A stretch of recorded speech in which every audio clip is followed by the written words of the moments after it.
buenos días y tempranos días.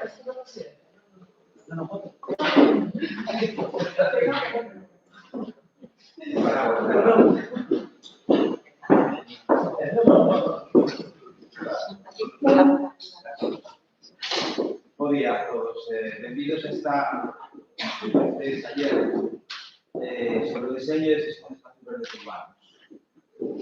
Agora, cedo moi temprano, sobre todo para a xente que tratamos sitios máis profesionales, pero bueno, o desenvolvemento da semana requería facelo así un pouco cedo para ter tempo a última hora de facer esta guiada polos espacios verdes urbanos daqui da Cidade da Cultura, esta guiada bastante amena e que esperemos que nos respete o tempo de aquí a esas horas. Parece que as prediccións sí que dan que a esas horas hacia un minuto de tregua. Bueno, pues nada, benvidos, iniciamos entonces este taller que se organiza, ao beiro de un programa de un proxecto de internet que se chama Linda, está cofinanciado pola Xunta e pola Unión Europea, ten un ordenamento de €1 millón. En este proxecto, se organizou, se programou un total de 11 beneficiarios que forman parte del mismo, los cuales el Instituto de Estudio del Territorio, la Consejería de Ayuntamiento, que lo dirige, no me presenté, pero somos director del Instituto de Estudio del Territorio, luego beneficiaron forman parte de la Carta de Administraciones Locales deste proxecto, unha que é o Concello de Pontevedra, a Cámara de Paredes de Cobra, que é un internet, a Cámara de Guimarães e a Diputación de Ourense. Tamén a forman 4 entidades científicas, como son a Universidade da Coruña, a Universidade de Miño, o Laboratorio de Paisaxe e o Centro de Estudios Regionais da Galicia Norte de Portugal. E unha terceira parte deste partenariado, formamos parte do IET, digamos, entidades administrativas, Instituto de Estudio do Territorio, Axencia Portuguesa do Ambiente e Instituto de Conservación da Natureza e dos Bosques de Portugal. Este proxecto que se iniciou no ano 24, naceu con esa idea, con un partenariado, a idea de que foran, digamos, 3 patas que foran moi complementarias e que foran de unha maneira sinésicas entre elas. De maneira que o conocimiento científico fora aportado por las unidades universitarias, a parte da aplicación directa das finalidades que ten o BRINCAP, que foran os concellos, as que directamente aportaran e aplicaran esas actuacións piloto que tamén teñen este proxecto. E, por outra parte, a responsables da política en materia de medio ambiente, tanto da Xunta como de outros organismos do Norte de Portugal, que foran esas as encargadas, de alguma maneira, de potenciar e de alguma maneira, promover os objetivos que ten este proxecto BRINCAP. Como digo, é moi amplio e voluminoso, ten unha duración de 4 anos, e esta é unha actividade máis deste proxecto BRINCAP. E dentro desas actividades, que son esas actividades, esta é unha acción específica que vai enfocada hacia o medio ambiente urbano, hacia a biodiversidade urbana, hacia o diseño e xestión dos espacios verdes urbanos e, entre elas, outras moitas máis. Este é un taller dos 8 das 9 que están programados neste proxecto de BRINCAP. Este é o terceiro que se celebra. Esta actividade que o que pretende é formar unha academia de conocimiento aplicada hacia as entidades locais, hacia os concellos, para, de alguma maneira, fomentar que a infraestructura verde se aplique a nivel local. Sabedes que, por parte da Xunta de Galicia, a Estrategia de Infraestructura Verde aprobouse neste ano, en febrero deste ano, por tanto, está, de alguma maneira, como marco xeral para que as entidades, sean entidades municipais ou entidades internacionais que se podan aplicar esa estrategia de infraestructura verde, que sí que está aprobada a nivel nacional, aprobou na Galicia, sendo a primeira comunidade autónoma que a ten aprobada, e agora pues, toca de alguma maneira as entidades locais, os concellos, pois tratar de aplicar esa filosofía, ese marco xeral que a Xunta aprobou en febrero deste ano. Eu espero, desexo que este taller de espacios verdes pues, sea algo de todos e cumpra as expectativas e objetivos xerais específicos que ten este proxecto, que non é outra que a implantación progresiva da infraestructura verde a nivel local, a mitigación do cambio climático, a mobilidade urbana sostenible e a reducción dos efectos da illa de calor. Quero lembrar aquí que a Consellería do Medio Ambiente, en concreto a Dirección Xeral de Calidade e de Cambio de Movilidade Climático, este ano sacou unha línea de axudas para os concellos de 2 millóns de euros, porque se vieron beneficiados un total de 35 concellos que se conceden 42 pois nada máis, insisto na benvida, moitas gracias por asistir e damos paso ao primeiro dos relatorios que serán a cargo de José Antonio Oyuela, pode ser? Oyuela, benvida, José Antonio, sobre paisajismo sostenible. A continuación, habrá outra relatorio titulado Diseño de espacios verdes para a residencia urbana. Ás 11:15, aproximadamente, habrá unha pausa para café, para que estén manter orden tamén. E ás 11:40, xa dos nos dice, un último relatorio sobre selección e gestión de árboles urbanos, con conferencia de máis para, alrededor da 1:15, hacer esa visita guiada que antes vos anunciaba nos espacios verdes e infraestructuras verdes urbanas de aquí da cidade. Por tanto, benvidos a todos e damos paso xa á primeira ponencia do relatorio.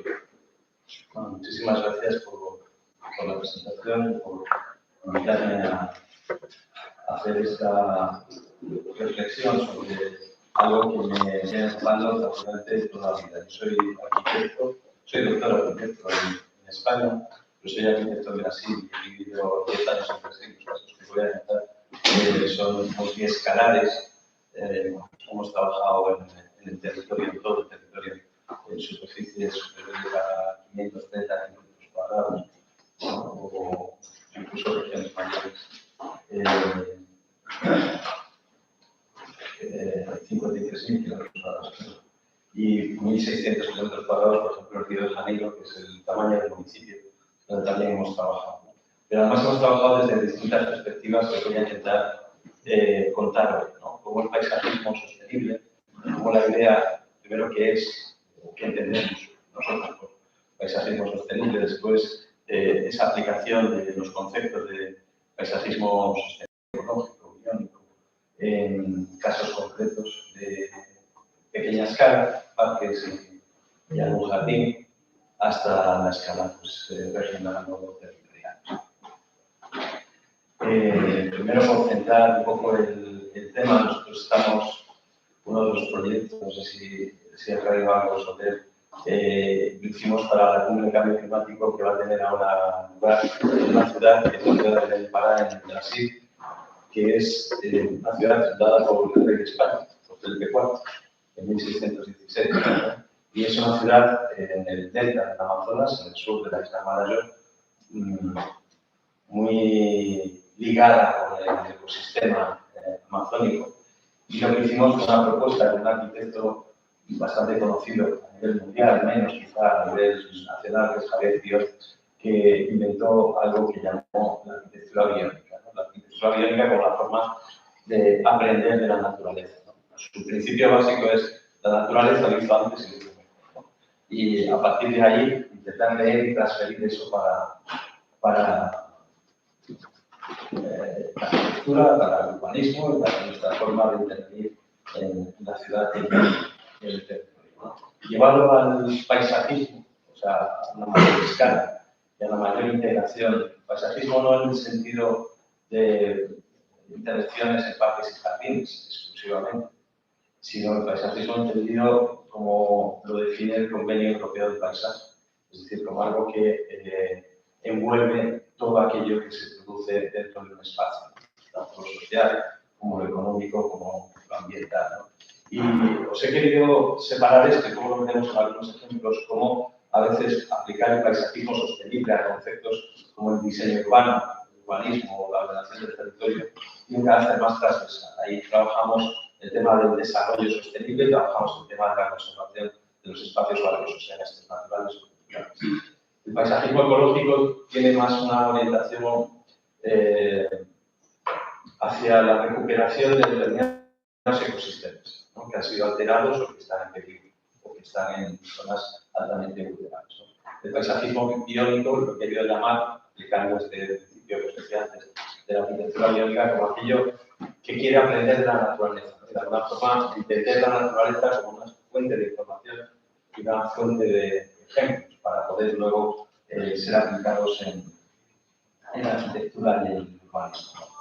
Como han dicho en la presentación, creo que ha sido muy oportuno en un contexto de cambio climático, ¿no? Entonces, ya llevamos muchos años intentando integrar soluciones que de alguna forma mitiguen o minimicen, ¿no? los efectos del cambio climático, ¿no? O que adapten nuestros territorios a estos riesgos y estos peligros que están resolviendo, ¿no? Y yo creo que lo vais a ver un poco a lo largo de toda la presentación. Mi conexión con el paisajismo empezó en los años 90 en la Universidad de Valladolid. Empezamos a trabajar en un instrumento que se llamaba Instituto de Ordenación del Territorio de Valladolid y en todo, era toda la área metropolitana, y empezamos a colaborar con la escuela de Phoenix, en Arizona, y en Manhattan. Me imagino que algunos lo conocéis. Hace un libro muy famoso que se llama Design Destination, ¿no? Diseñando con la naturaleza, que luego se ha vuelto a publicar 50 años después, esa es la portada de la última publicación, donde establece unos métodos separando lo que es el desarrollo y la conservación, es lo que nosotros vamos a aplicar en todos los instrumentos en los que trabajamos, ¿no? El carrying capacity es lo que es posible hacer en determinadas partes para unos determinados usos, o el fragility analysis, ¿no? Que es la parte donde dices, mira, aquí no toques. O sea, no toques porque o hay valores naturales o hay valores culturales que de alguna forma hay que conservar y preservar. Este sistema, que estamos hablando de los años 70, no existían los ordenadores todavía, se llamó al principio overlay mapping, su composición de mapas. Lo que hacía era poner capas de grises en función de los valores que iban identificando con distintas aproximaciones al territorio, y eso acababa dando unos mapas de síntesis, ¿no? De fragility o de capacity. Y un amigo suyo que estaba al lado, se llamaba Jack Daniel, que es el actual presidente de ESRI, que es la mayor fabricante de sistemas de información geográfica del mundo. Me imagino que también muchos de los que estéis aquí lo conozcáis. Cogió la idea y construyó ESRI y los primeros sistemas de información geográfica. Con todo ello y en sucesivos trabajos fuimos construyendo toda la metodología. Ayer le contaba a Jesús que hubo un punto clave en toda esta construcción metodológica, que es un encuentro que tuve con Domingo Gómez Correa. No sé si alguno de los que estáis aquí le conocéis. Y fue en Vitoria en unas jornadas sobre el paisaje hace ya muchos años. Y Gómez Correa había escrito un libro fantástico que se llama Análisis del físico del Ministerio de Fomento. Y él estudiaba el territorio desde esas culturas, ¿no? Y con todo eso fui construyendo una metodología que os voy a intentar ir explicando de diversos casos, donde básicamente lo que hacemos es analizar, por un lado, la naturaleza, el sitio, ¿no? El sitio de la forma más virginal posible. Intentamos quitar todo lo que hay y del suelo, las aguas, la vegetación nativa o la vegetación más adecuada a ese tipo de espacios, estudiamos la fauna, estudiamos los distintos procesos que interaccionan con las componentes naturales y, por otro lado, estudiamos la ciudad, ¿no? Qué se ha producido, el transporte, los equipamientos, las áreas residenciales, la densidad, la altura, la edificación, etc. Y eso lo vamos haciendo en 4 capas, ¿no? Como habéis visto un poco aquí, por un lado, los morfotipos es como hacer una especie de puzzle de toda la zona con los aspectos naturales, ¿no? Sintetizando los aspectos naturales y sintetizando, por otro lado, los aspectos culturales o antrópicos que han transformado el territorio. Luego, los sistemas territoriales, que es lo que conecta los elementos componentes de ese puzzle, por ejemplo, los equipamientos públicos, por ejemplo, la red de transporte o, por ejemplo, la red hidrográfica, ¿no? Que son sistemas que interpasan, que van conectando esos elementos morfológicos o morfotipológicos básicos y que de alguna forma van creando redes o conjuntos, a veces dispersos, otras veces continuos, que conectan todo el territorio. A partir de ahí, y en ese proceso de aproximación y conocimiento del territorio, vamos identificando puntos de interés. Pueden ser puntos de interés porque son elementos valiosos, que tienen componentes. Es lo que yo llamo acupuntura del paisaje. Esto se lo conocí un día a Mónica, a Paula Sangari. ¿La conocemos? Sí. Se lo conocí un día a Paula Sangari y unos días después me ayuda a decir lo mismo. El concepto de acupuntura del paisaje es un concepto que voy a decir abiertamente, que copio de un arquitecto brasileño que ya murió, que se llama Jaime Lerner, que fue alcalde de Curitiba, muy conocido por sus trabajos de urbanismo. Y lo transfería al tema del paisajismo. La acupuntura del paisaje lo que intenta es actuar en puntos muy concretos donde hay una necesidad y, por tanto, estás de alguna forma corrigiendo un problema, o en un sitio valioso que quieres poner en más valor, ¿no? De alguna forma quieres proteger y al mismo tiempo incorporar en el proceso de desarrollo de la zona. Cuando estás construyendo todas las bases de datos con las que trabajamos nosotros para llegar a este tipo de aproximaciones, pues vas identificando siempre lugares muy importantes que vas listando de alguna forma y luego pasas a esas áreas de interés paisajístico, de forma que son las áreas de interés paisajístico las que te sirven para establecer los programas y los proyectos de actuación que luego van a corregir los aspectos que sean necesarios dentro del territorio, ¿no? Y luego están las grandes unidades. Cuando hemos construido ese puzzle, de repente entiendes que hay elementos, no sé, por ejemplo, los estuarios, ¿no?, que conectan morfotipos y conectan sistemas diferentes a través de procesos ecológicos, ¿no?, que tienen lugar en aquel espacio. Entonces, para nosotros eso es lo que venimos a llamar una unidad paisajística.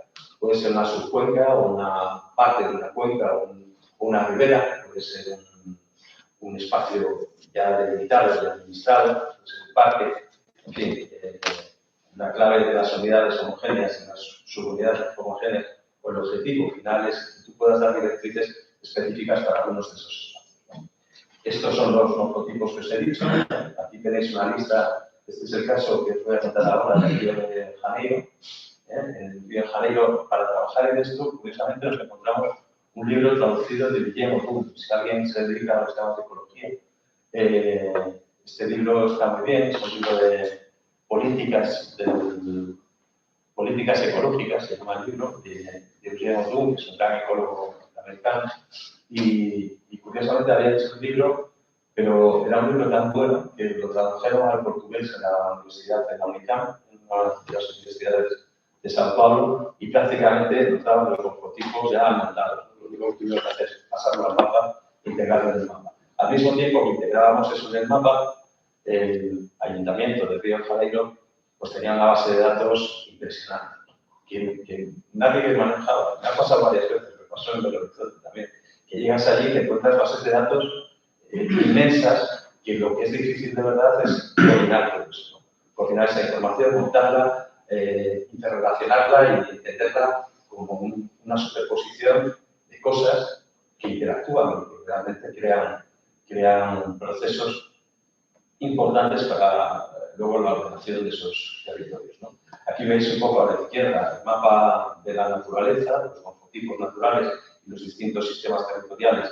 en la Lagoa de Fleitas, que es una de las zonas, esas dos playas que veis abajo son la playa de Palma y el, ¿no?, que son dos playas muy famosas del río. Y entonces, desde la izquierda lo que intenta es hacer la foto de arriba, es decir, leer el territorio sin nada. ¿Cómo sería el territorio antes? Ahí veis a la izquierda que la agua de Freya sea mayor, prácticamente el 50% sea terror. Entonces, identificamos la república inicial, identificamos el tipo de suelo, identificamos la red hidrográfica, identificamos el tipo de vegetación y a partir del tipo de vegetación los diferentes morfotipos, ¿no? Restingas, laderas, zonas aluviales, en fin, todo eso, ¿no?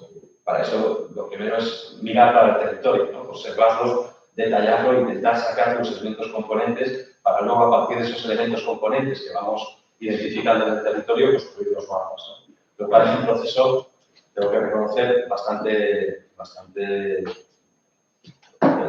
trabajoso, ¿no? Y hay que hacer una tarea también transdisciplinar, intentar combinar con otras disciplinas, con otros especialistas que te van aportando información para que tú puedas construir todo eso. A partir de ese primer mapa, luego vamos agrupando los sistemas territoriales, la parte de los sistemas naturales y los sistemas culturales, los sistemas de infraestructuras, poblamiento, sistemas ambientales, vegetales, fauna, avifauna. Y en ese mismo proceso identificar los puntos clave, ¿no? ¿Cuáles son los puntos de interés de las propiedades visuales, por interés cultural, porque son de interés cultural bien formado, o porque es un punto crítico que sabemos que si actuamos en ese punto vamos a mejorar el conjunto del sistema. Por eso la idea de la cultura del paisaje. O sea, vamos a ver qué puntos son los claves para poder intervenir, ¿no? Y luego se definen esas pequeñas subunidades para dar directrices a nivel local, ¿no? O sea, hay unas directrices que dependen de los morfotipos. Los morfotipos son como que no tienen nombre y apellidos. O sea, los morfotipos son piezas de un puzzle que se repiten, ¿no? En distintas zonas. Por ejemplo, pues es una restinga, no sé si se dice restinga en castellano. Es la zona de playa, ¿no? La zona, hay 6 tipos de restinga, ¿no? Las zonas de playa, las zonas dunares, las zonas de restinga húmeda, son las zonas de intercambio entre el mar y la tierra. Entonces, para eso, por ser restinga, hay unas directrices y esas directrices no tienen nombre y apellidos, no están localizadas, pero luego hay otras directrices que sí quedamos a nivel local, ¿no? Para decir, esta zona requiere este tipo de actuaciones, ¿no? Y eso es lo que son las unidades y subunidades del paisaje. Os voy a enseñar algunos ejemplos para que podáis entender un poco mejor cómo se aplica esto y voy a ir desde la escala pequeña, porque lo he cambiado varias veces. Desde la escala pequeña, la escala del parque o la unidad más básica, hasta la escala regional, que os he comentado anteriormente, la regional del Valle del Ebro.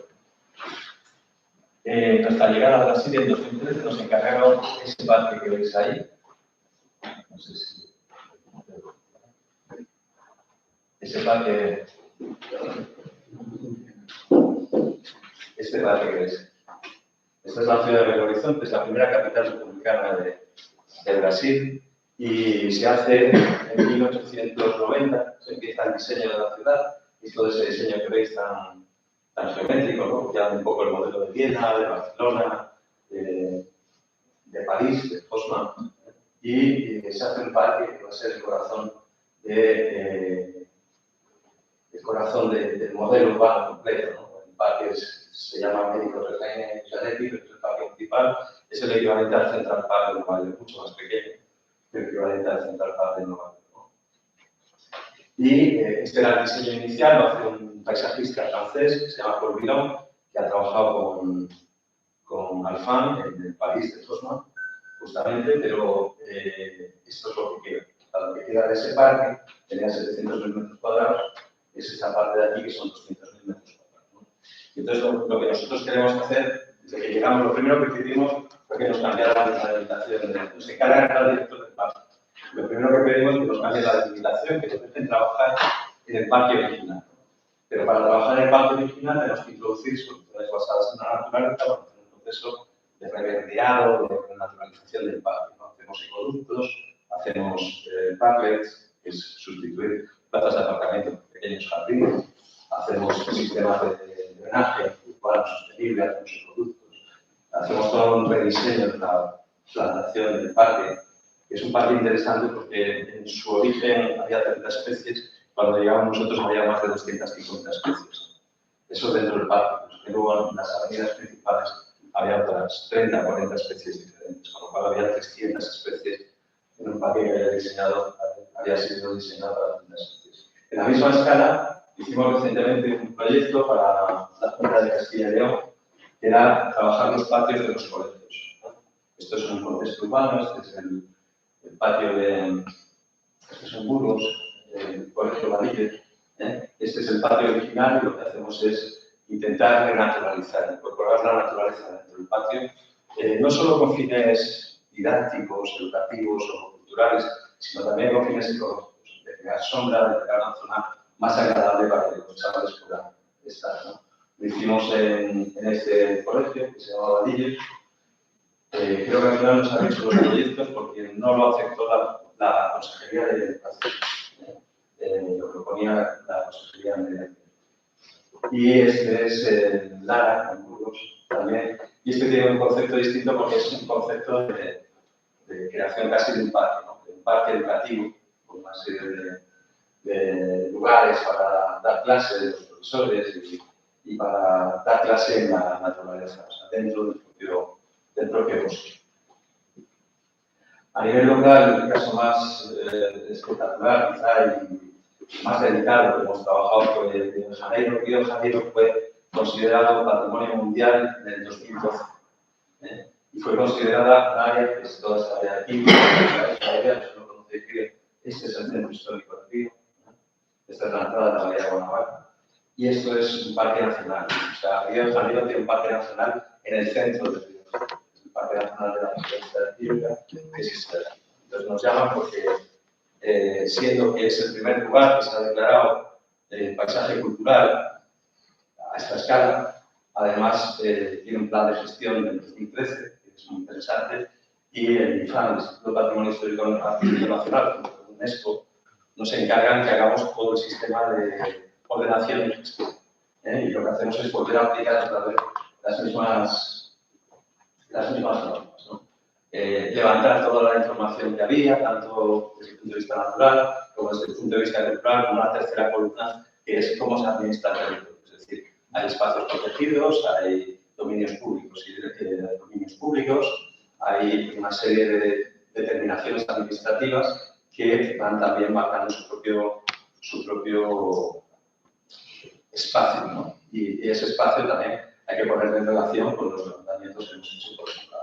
En este caso son los morfotipos naturales, es decir, son todas las piezas donde es una especie de análisis morfológico y vegetal, ¿no? Al mismo tiempo.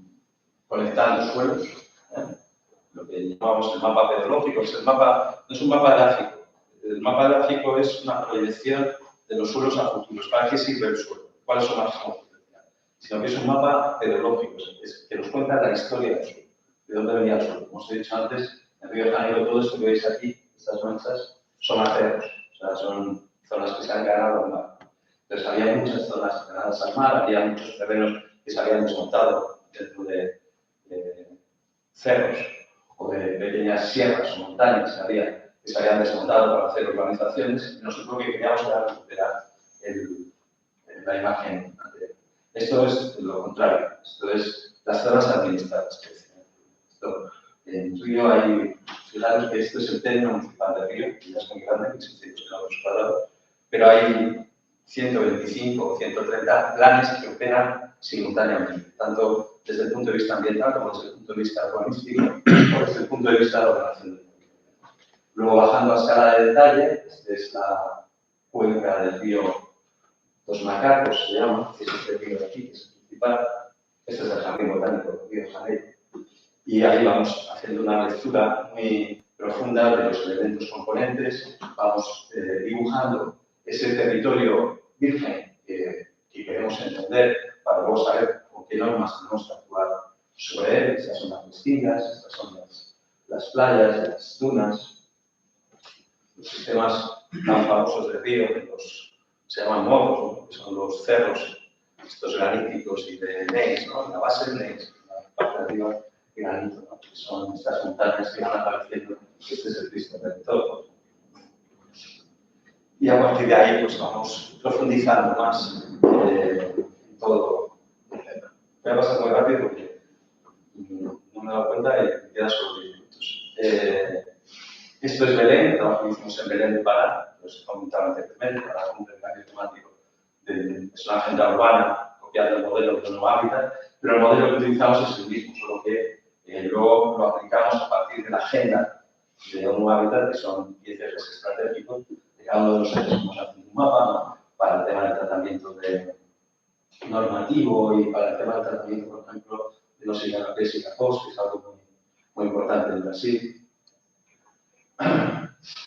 Voy a pasar rápido porque si no, no llegamos. El tema de las infraestructuras de transporte, aquí se intentaba, ayer lo comentaba con alguien, se intentaba implantar esos vehículos eléctricos de despegue y aterrizaje vertical sin tripulante, que están manejados por ordenador.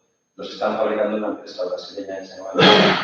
Entonces, eso con autobuses eléctricos, con sistemas de transporte fluvial, íbamos definiendo todos los aspectos importantes para el tema de la ordenación del territorio, ¿no? Luego la realidad nos ganaba.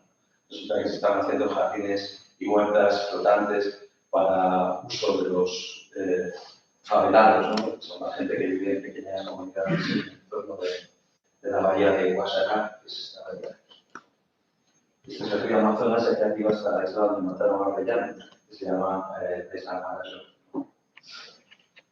Sistemas de depuración, sistemas de captura y de reciclado de agua, sistemas de producción energética que van nosotros lo solemos contar en 3 escenarios, que están aquí, que son el escenario fluctuante.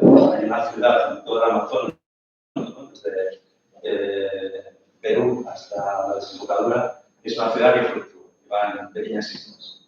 La ciudad palafítica, está por aquí, que es la ciudad que está donde las aguas fluyen, el mínimo y el máximo de las aguas, y la ciudad sobre las grandes terrazas fluviales amazónicas. Este es el Sumauma, que es el árbol más grande del Amazonas, ¿no? Y que lo tomamos también como referencia para el proyecto Citrus.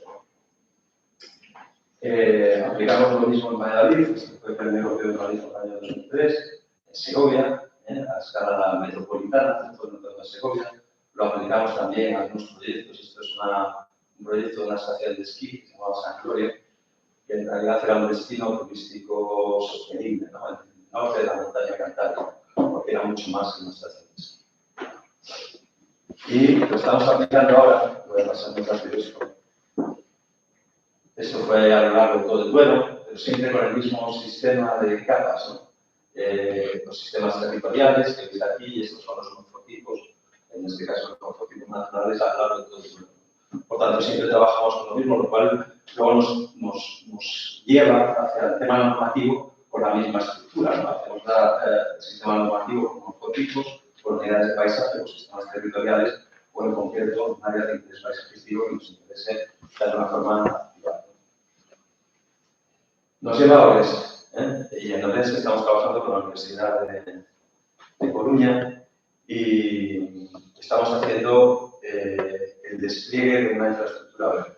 O sea, estaríamos en un paisajismo sostenible, de alguna forma, porque tratamos todos los aspectos del territorio, pero sobre todo buscando un paisajismo ecológico, es decir, un paisajismo que trabaje el refuerzo de los elementos naturales y de los ecosistemas característicos, ¿no? Aquí incorporamos un elemento más. Tenemos naturaleza, cultura y el tema de la administración, que lo he comentado ya en algún sitio, que fue apareciendo en todos los mapas, ¿no? Y esto ha supuesto que hemos generado un montón de información de mapas, más de 100 mapas, con toda la información de Orense, tanto pues, mapas forestales, mapas hidrológicos, haciendo la clasificación de los ríos, que nos estaba hecha, nosotros no disponemos de ella, identificando los núcleos de población, el patrimonio, en fin, todo lo que vais a ver serie de mapas que he querido traer, los mapas de erosión del suelo, de erosión potencial del suelo, tanto eólica como hidráulica por temas de cárcavas. Y luego, a partir de esos mapas son superpuestos sobre mapas edáficos, pedológicos. Me gusta decir que es pedológico, aunque en realidad en España se producen mapas edáficos. Y digo lo de pedológico porque me gusta lo de la historia de los suelos, o sea, saber de dónde viene el suelo. Muchas veces si no investigas no lo sabes, no es tan evidente que eso funciona así. Y estos mapas que son pues los mapas de usos del suelo interpretados, ¿no? Si yo sé, sobre todo el mapa de usos del suelo de Galicia, es un mapa de una alta calidad. Con esto estamos creando una serie de matrices. Esta es una matriz que es mucho más grande, es aquella de fondo. Es una matriz de especies vegetales y paisajes. Decimos, en estos paisajes, estas especies son las especies dominantes, preferentes o convenientes, ¿no? En un determinado momento, por eso los colores diferentes. O especies que no tienen que aparecer, porque son especies invasoras y especies que no interesan. Y por otro lado, los servicios ecosistémicos que esas especies ofrecen, ¿no? Para llegar sigue siendo más barato de los. Me parece que este es el de Aldeas Modelo. Aldeas Modelo, la zona de montes públicos también. Y esto es patrimonio. Se ha puesto encima. Sobre todo a partir de las bases antrópicas, nuestro punto final, y acabo, es definir la infraestructura verde. Conforme se ha dicho hoy, a partir de la directiva europea, luego la estrategia española y recientemente, y ya la estamos incorporando en el proyecto, la estrategia griega. Y a partir de ahí intentar definir los elementos para Orense, que sería la estrategia provincial, que sirva de base para que los municipios rápidamente puedan definir su infraestructura verde prácticamente cosiendo, ¿no? Los elementos que nosotros estamos definiendo a nivel provincial.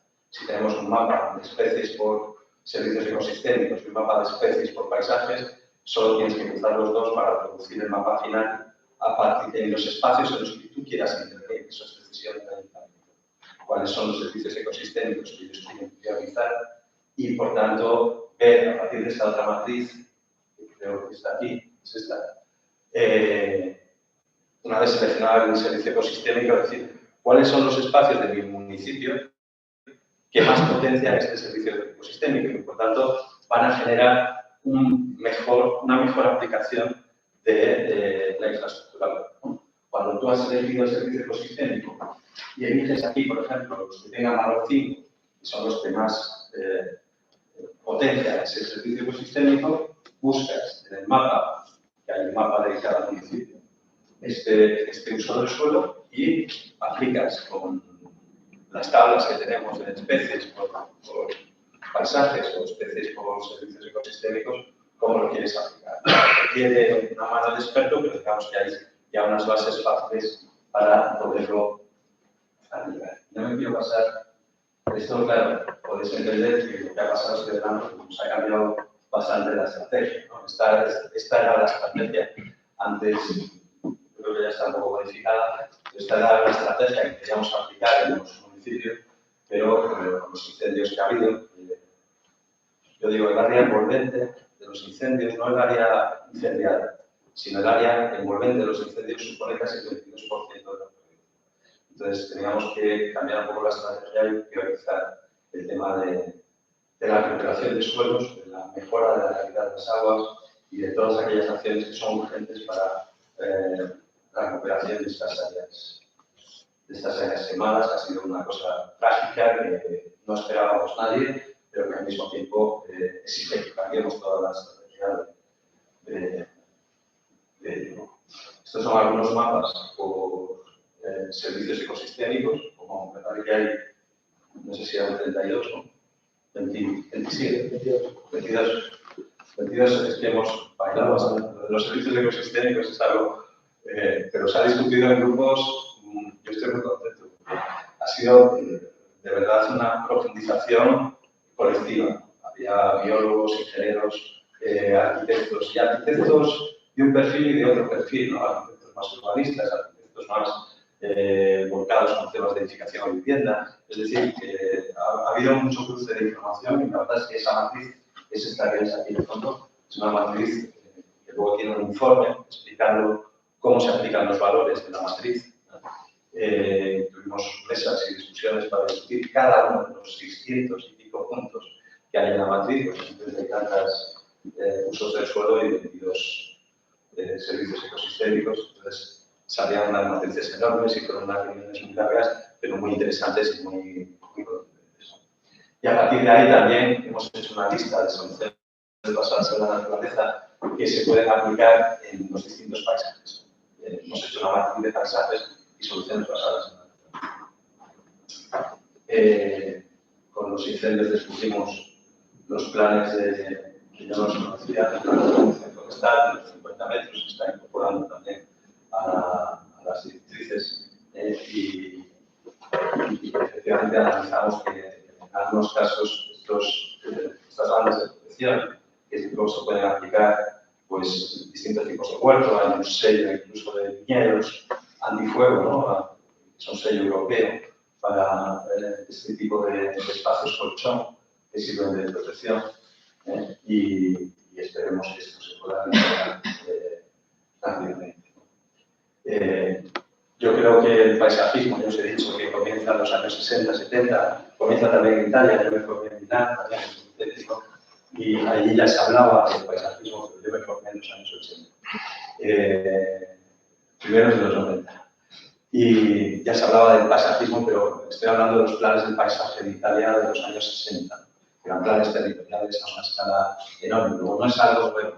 Nos gusta decir siempre, no, paisajismo sostenible es algo nuevo y fantástico que va a salvar el planeta. No, esto es una discusión eterna. Y en el caso de los Estados Unidos también, es la misma época, son los 60, 70, ¿no? Y yo creo que lo que estamos haciendo ahora es aplicar mejor la tecnología, ¿no? Y aplicarlo ya a instrumentos de ordenación reales. Los 4 sistemas que os he dicho, por recordarlos, los 4 tipos de sistemas territoriales, unidades de paisajes y áreas de paisagística. El proyecto Green Gap, aunque está muy dirigido al tema de la implantación de una infraestructura verde, utiliza esta metodología de análisis del paisaje como base para todas sus propuestas y creo que eso también es necesario subrayarlo. Y creemos que con esta metodología y con esta forma de aplicarlo, de verdad estamos dando soluciones al gran desafío que es el cambio climático, que a veces se nos olvida, ¿no? Todo esto lo estamos intentando hacer para dar una forma compartida o mitigar el cambio climático y sus efectos. Creo que he cumplido. Muchas gracias a todos.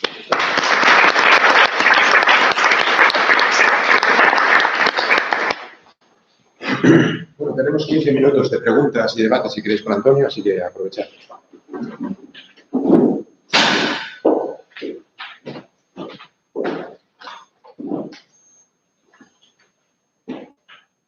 Nadie compañero. Bueno, sí, yo soy Lorenzo, yo como administración local, y acabo de conocer esto, estás trabajando allí, y después, si tienes toda la aplicación práctica final, ¿qué administración lo está utilizando? Bueno, hay la Diputación por ahí. Y nada, está la Diputación, está de alguna forma,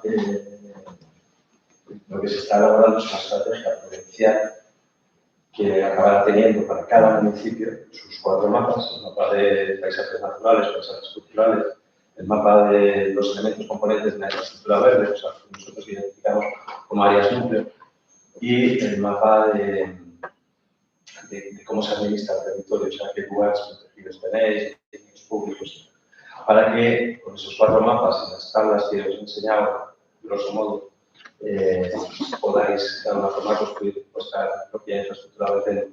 Porque creo que la opción es local.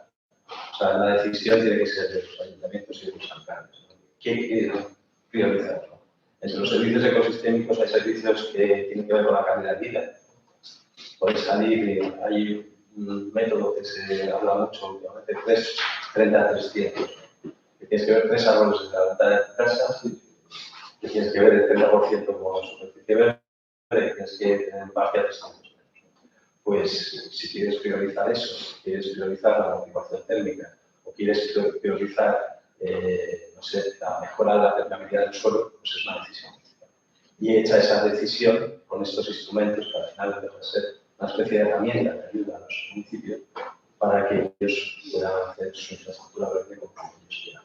De hecho, la estrategia quiere ser una especie de puesta al día de la información para que los municipios luego puedan desarrollar su estrategia. No es un instrumento que quiera lo coge, que no, y ojalá unas propuestas lleguen a otros. Hay un tema de coordinación, quizá, que no sería necesario implementar. O sea, no se trata de que cada municipio lo haga de forma independiente.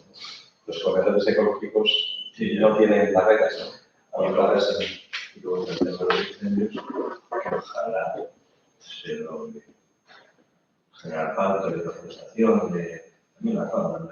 Sí, pero es muy delicado, yo lo voy a contar.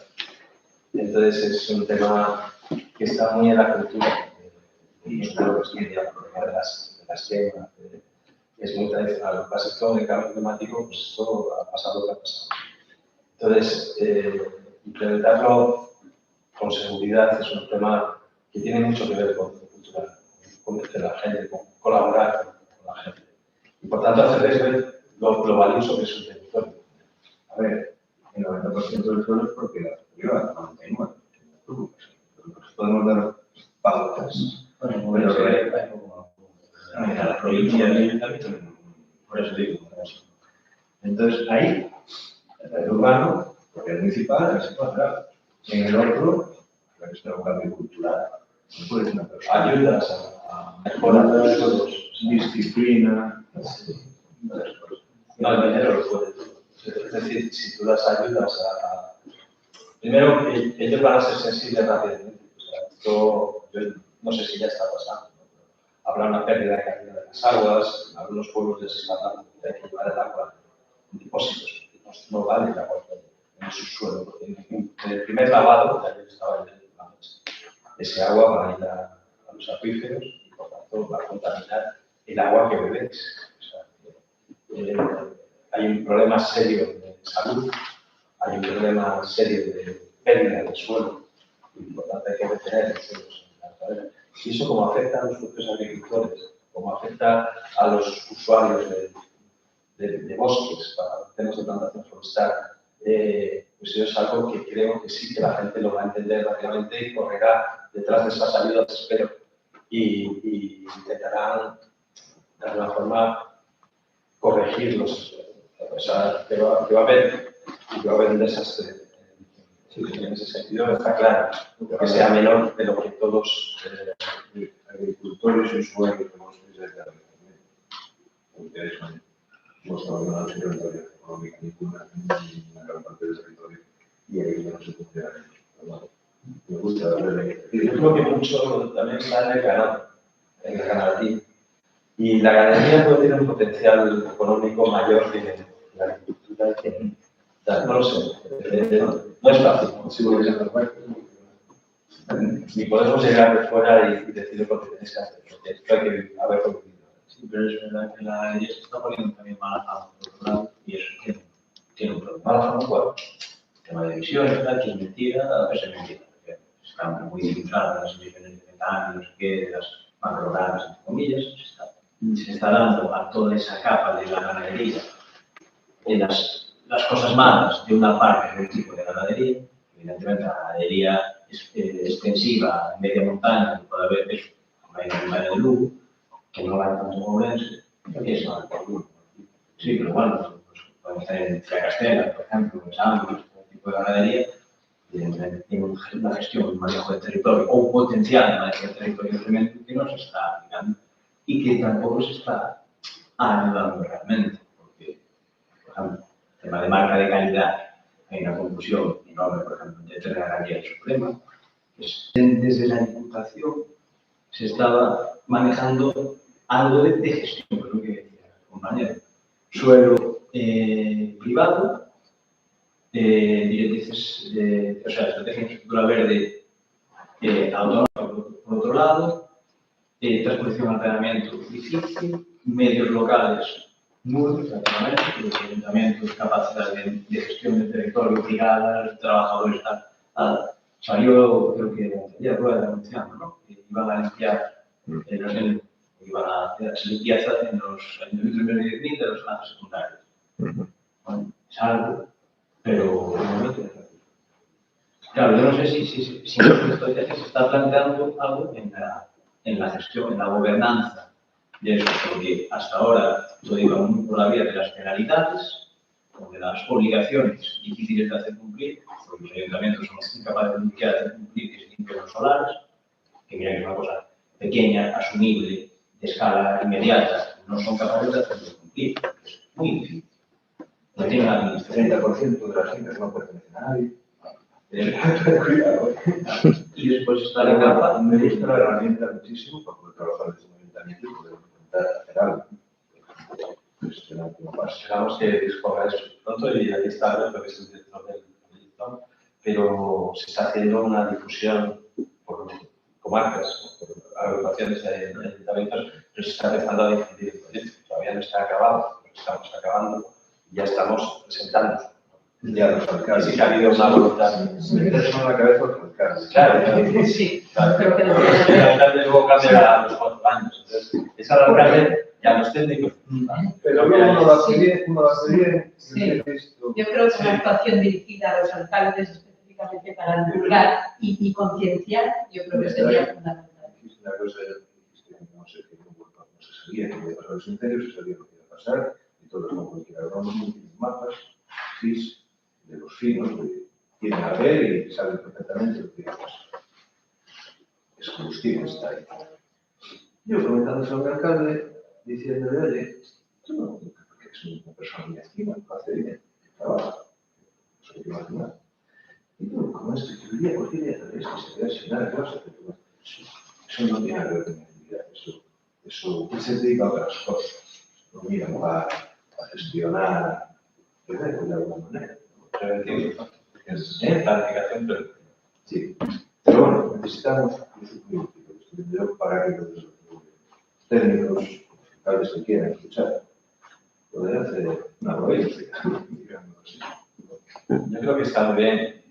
Nosotros mismos, cuando hacemos inventarios de estos, aprendemos mucho. O sea, los atlas, yo lo cuento a veces con todas mis aficiones, tiene que ver con la historia. Y cuando cuento que Felipe II, el mejor regalo que recibió de su padre Carlos V fue el Atlas del mundo, de sus territorios imperiales.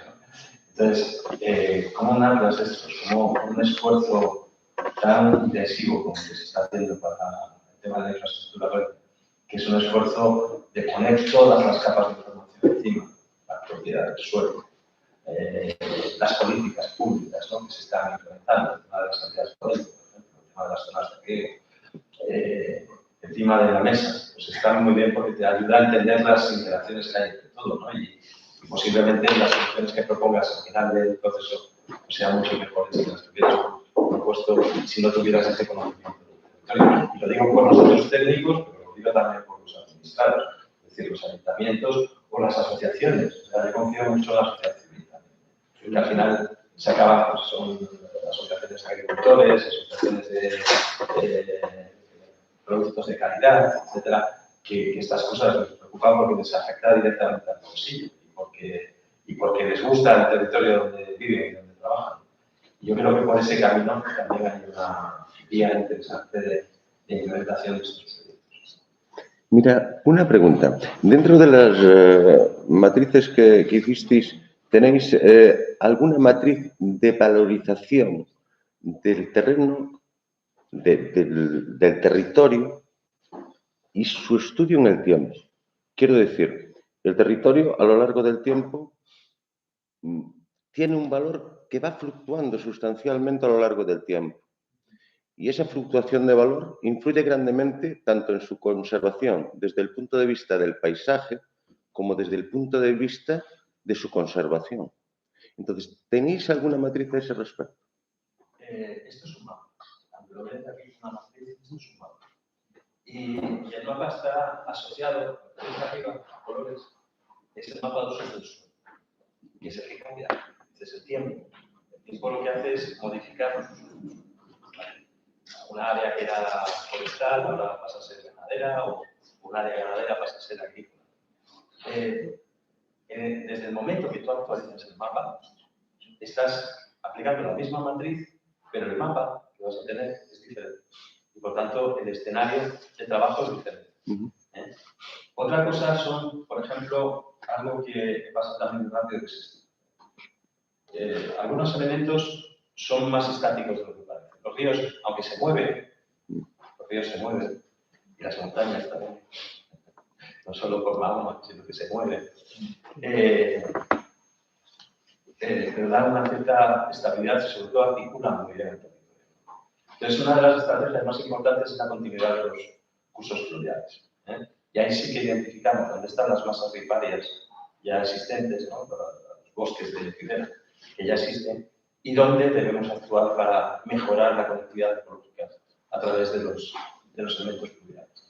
Por tanto, el tiempo lo tenemos en cuenta en la medida que trabajamos con mapas que más o menos están actualizados. De hecho, me contabas, Alberto, ¿verdad?, que se ha hecho recientemente un mapa de usos del suelo de Galicia, otra vez, un mapa nuevo, pero tienes el SIOSE que se actualiza cada 10 años. Entonces, estás teniendo mapas en tiempo real y se pueden hacer más rápido incluso para poder aplicar la matriz en función de esos cambios que estás hablando tú, ¿no?, de esos procesos. Pero tenéis una asignación de valor económico, me refiero. Quiero decir, en un momento determinado, el valor que aloja un cierto territorio, saber si puede condicionar desde los usos o desde la tipología su progresión en una determinada orientación. Se puede hacer, no lo hemos hecho, pero se puede hacer. La econometría, que es la ciencia que dices, análisis coste-eficacia, análisis coste-beneficio. Es que es distinto. Entonces, cuando estás estableciendo el valor de las cosas, tienes que saber para qué estableces el valor y quién establece el valor. Porque una cosa, si introduces, por ejemplo, la componente climática, ¿no?, dices, el valor de este terreno para este tipo de uso. Entonces, cuando tú estás seleccionando el servicio ecosistémico que quieres, el servicio ecosistémico es prestación de recursos, o sea, producción de recursos.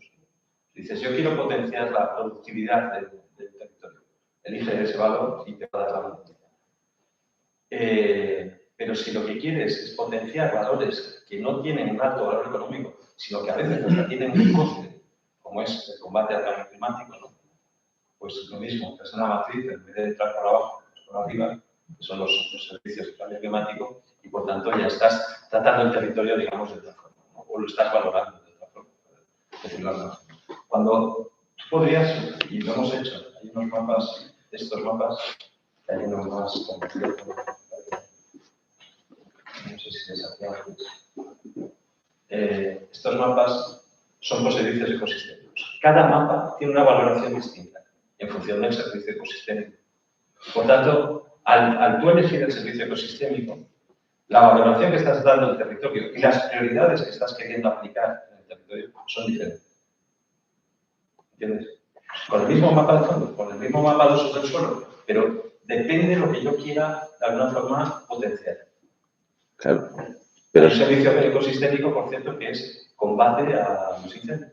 Por ponerlo. Todas las medidas que hemos venido comentando, de incorporación de ganadería extensiva, retención, barreras, hay soluciones basadas en la naturaleza que puedes retener en el suelo a partir de las laderas o el mulch, que se echa encima para producción de suelo encima de grandes montes.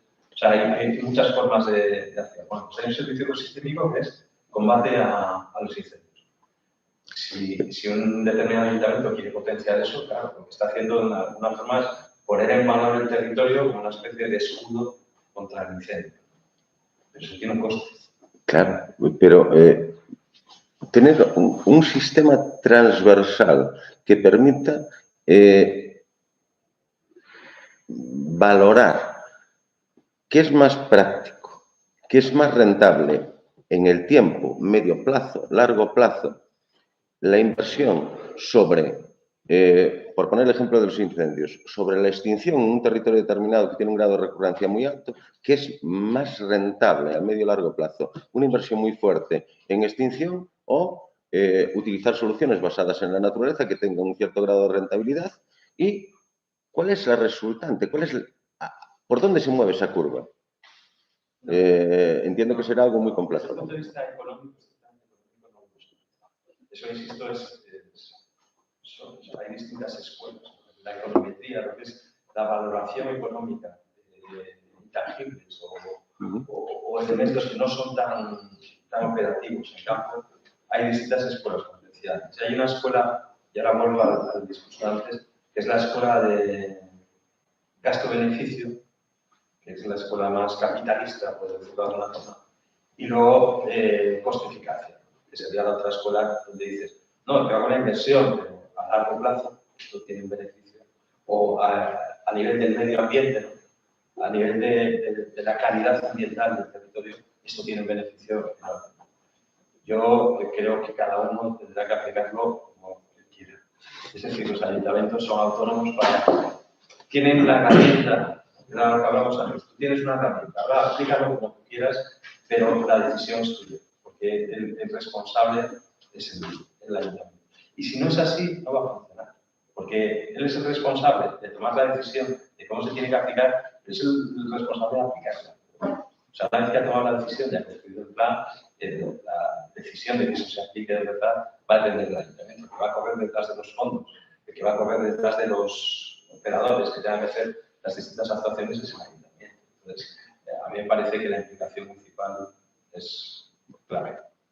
Si es comarcal, pues a veces nosotros nos están llamando a veces agrupaciones de municipios, ¿no? Porque ya en esa escala lo resuelve más fácil, pero es más difícil llegar a la toma. Sí, esa tipología de análisis a lo mejor también nos puede llevar a que no puede un ayuntamiento solo hacerlo, que a lo mejor el área de influencia de esa decisión es supramunicipal. Para que realmente sea funcional, sería preciso que se hiciese a nivel comarcal o a lo mejor a nivel provincial. Entonces, esas bases de análisis sería muy bueno que se pudieran tener, que se pudieran ver reflejadas sobre una matriz. Gracias. Muchas gracias, muy interesante la conversación. Gracias, Antonio. Y nada, un par de cuestiones logísticas. Bueno, yo soy Jesús Iglesias, buenos días. Voy a dar el siguiente taller, ya más práctico, gracias al tour de horizonte que nos ha dado Antonio.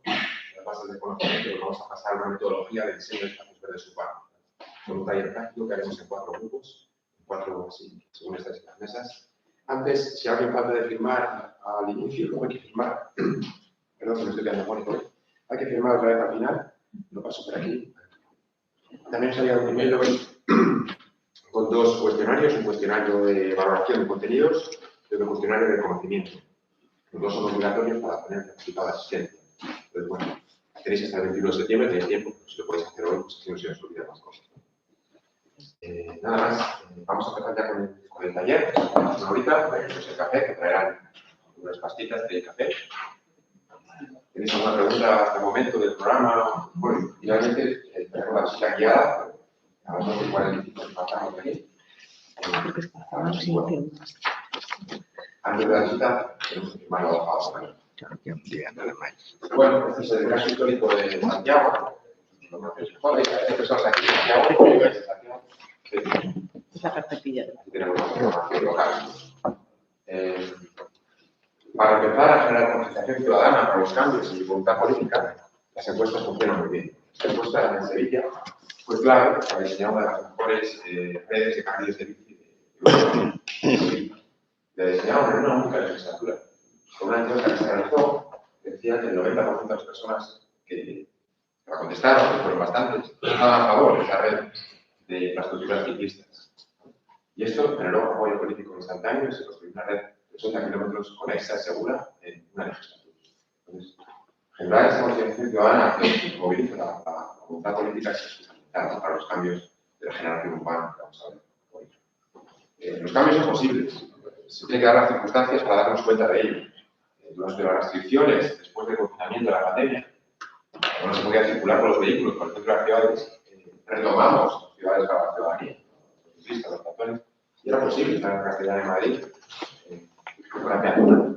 ¿Por qué no pensar eso? Castellana antes era un río, ¿por qué no recuperar el río? Tenemos que abrir el margen de posibilidades. Que no sea, esto es del coche porque sí, ya está. Sí o no, veremos alternativas. Os voy a poner una serie de fotografías simplemente para que identifiquéis elementos comunes a todas estas fotos para luego llegar a una metodología de trabajo para el taller. ¿Vale? Ir viendo cosas comunes, las fotos son diferentes ciudades del mundo, espacios urbanos.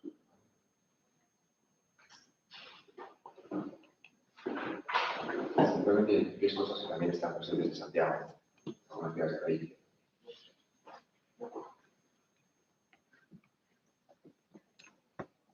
En inglés se llama esta metodología placemaking, creación de espacios vivos. En español se utiliza más regeneración urbana. Tiene muchas dimensiones: la dimensión social, la dimensión de accesibilidad, la inclusión, la dimensión ambiental, la dimensión económica. Cada una tiene muchos aspectos, y cada aspecto tiene muchos indicadores para ver un poco cómo estamos regenerando esos espacios urbanos que se presuponen degradados, sobre todo en los centros de las ciudades, procesos de gentrificación, turistificación, procesos degradados. Estos son ya simulaciones a futuro. Esto es en Nueva York, por ejemplo, cómo se quieren transformar las ciudades. Vitoria, ciudad europea, por ejemplo. Pontevedra, la ciudad española con mayor área peatonal, por ejemplo, Barcelona, ese concepto de las supermanzanas. Bueno, pues en el Sample, en Sánchez, se aprovechó el diseño particular para cerrar el tráfico en el interior de estas supermanzanas, ¿vale? Y llevarlo por el exterior, el perímetro, de manera que en el centro se recupera un montón de espacio público, que pertenecía al coche. No hace falta cerrarlo al tráfico, pero sí una única vía de 30 km por hora. Y todo ese espacio que recuperas, pues lo puedes realizar, lo puedes dejar para la jugabilidad de la infancia, para los mayores. Recuperar ese espacio público para la ciudadanía es fundamental. Claro, la calidad de vida pues, se transforma. Y es interesante las encuestas de opinión. ¿Qué opina la gente antes y después de estos procesos de transformación urbana? Pues generalmente antes hay una oposición muy fuerte, porque somos resistentes al cambio por naturaleza. Los comerciantes dicen, no, si cerráis mi manzana, no van a venir mis clientes, no van a aparcar, voy a perder clientes. Eso es lo que se piensa por naturaleza. Y los vecinos piensan, no, si no hay coches, va a ser más insegura la ciudad. Porque no pasan coches, por la noche no hay nadie, no es insegura pasar por aquí. Parte de razón, ¿no? Pero se puede compartir. Con iluminación adecuada, con espacios abiertos. Y después, nadie quiere volver atrás. Una vez que se hace, haya falta muchísima voluntad política, porque tiene resistencia ciudadana. Entonces, hay que ser valientes, como lo fue la alcaldía de su vida. Pero después nadie quiere volver atrás. La calidad de vida es impresionante, los comercios mejoran sus ventas, nadie quiere volver atrás. ¿Qué pasó con el tabaco cuando se prohibió fumar en los espacios públicos en España? Había una resistencia terrible de la hostelería, ¿os acordáis? Se acababa la hostelería, los bares no vamos a facturar, la discoteca no va a entrar nadie. No pasó nada. Al revés, tenemos calidad de vida dentro de los bares, ya no hay uno. Al principio era la país, pues no es así. Pero claro, superar esa resistencia inicial hace mucha valentía. Pero hay que aprovecharse de ejemplos que ya han funcionado para mostrárselo a la ciudadanía y a los políticos. Esto funciona en Barcelona, aquí, no somos tan distintos. ¿Conocéis el movimiento despavimentar? Un movimiento que se inició en California, en Estados Unidos. Es quitar pavimento de las ciudades. El pavimento es un sello ecológico que hace que sea un desierto. En materia de biodiversidad, no sea permeable. Aquello cuando llueve es un parque acuático y no hay recarga de los acuíferos. Y luego eso refleja el calor, absorbe el calor y lo refleja por las noches, el efecto isla de calor. Entonces, ¿por qué no le damos la vuelta a las ciudades? Y lo que ahora mismo es un 99% pavimentado y un 1% de vegetación, hacemos un poquito al revés. Imaginaros, un 80% pavimentado y un 20% de vegetación. Y en el futuro, un 70% pavimentado y un 30% de vegetación. Vamos ganando espacios vegetales y vamos despavimentando un poco. Ahí donde se pueda, obviamente, en sitios donde los alcaldes, trabajo, podrían, pero donde se pueda, ¿por qué no dejamos más espacios de vegetación? Ya hacemos corredores para la ciudadanía, ¿no? Al revés. Que no sea todo para el coche y un poquito para la ciudadanía y la naturaleza, sino la gran mayor parte para la naturaleza y el ciudadano y la misma parte para el coche.